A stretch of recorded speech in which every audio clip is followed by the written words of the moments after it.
Ministria për Europën dhe Punët e Jashtme ka dhënë informacione të reja për fatin e aktivistit shqiptar Baki Goxhaj të ndaluar në flotiljen Sumud. Ministria e Punëve të Jashtme ka deklaruar se Goxhaj aktualisht ndodhet në Izrael dhe se ambasada shqiptare në Tel Aviv do të ketë mundësi të takohet me aktivistin së shpejti. Gjithashtu, Ministria e Punëve të Jashtme deklaroi se ambasada shqiptare po punon për të mundësuar kthimin sa më të shpejtë të aktivistit në Shqipëri.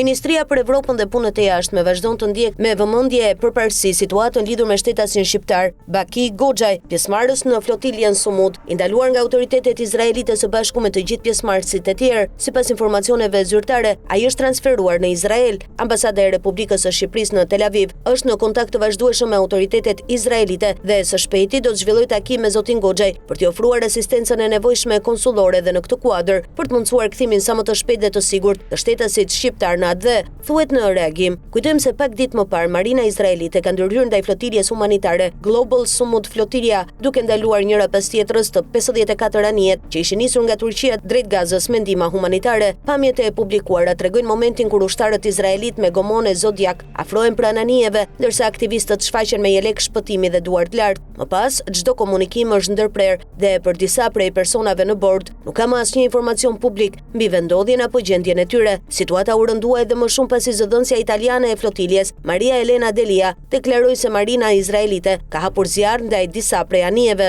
Sipas autoriteteve italiane, të paktën 27 shtetas italian janë ndaluar dhe anijet janë shoqëruar drejt portit izraelit tash çdo ditë, ndërkohë disa shtete europiane, mes tyre Italia, Spanja, Irlanda dhe Turqia, kanë kërkuar informacion dhe lirimin e qytetarëve të tyre. Situata u përshkallëzua më tej kur ministri i sigurisë kombëtare i Izraelit, Itamar Ben-Gvir, publikoi një video tronditëse ku shfaqet duke ironizuar aktivistët e flotiljes për Gazën, të cilët u ndaluan në det dhe u dërguan në portin e Ashdodit. Në pamje 10 aktivistë ndërkombëtar shihen të gjunjëzuar në tokë me duar të lidhura. Videoja nis me një prej tyre që të rret Palestina e lirë, përpara se policët ta tërheqin zvarr për ta larguar nga ministri gjatë vizitës së tij në objekt. Ben-Gvir shfaqet duke ngritur një flamur të madh izraelit dhe duke thënë hebraisht: "Mirë se erdhët në Izrael, ne jemi të zotët këtu." Ai drejtohet edhe kryeministrit Benjamin Netanyahu. "I them kryeministrit na i dorëzoni për një kohë të gjatë të fusim në burgjet e terroristëve." Kjo nxiti reagimin e disa shteteve europiane me në krye Italinë. Meloni e përshkroi sjelljen si të papranueshme, duke shtuar se Italia do të punonte për lirimin e menjëhershëm të 29 qytetarëve që ndodhen aktualisht në Izrael. Tajani shtoi se pamjet filmike ishin në kundërshtim me çdo mbrojtje themelore të dinjitetit njerëzor.